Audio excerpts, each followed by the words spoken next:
Photo खिचिदिन्छु ल। Ready. कति राम्रो देखेको हौ छोरीलाई। आमा मामा यहाँ हेर्नु त, चप्पल देखाउनु मामुलाई। चप्पल देखाउनु न मामुलाई चप्पल। कति राम्रो चप्पल रहेछ हौ मेरो छोरीको त। कसले किनिदिनु भएको बाबा?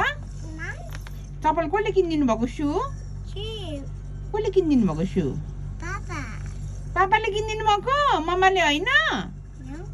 अबे उसको पापाले पो किनिदिनु भएको अरे हौ, मम्माले किनिदिएको होइन र। कसले किनिदिनु भएको सु? सु कसले किनिदिनु भएको भन्नुहोस् त? पापाले किनिदिनु भएको। पापाले किनिदिनु भएको हो? होइन होला, मम्माले किनिदिनु भएको होला। पापाले हो? पापा भरे आउनुहुन्छ नि, ड्युटीमा जानुभएको छ।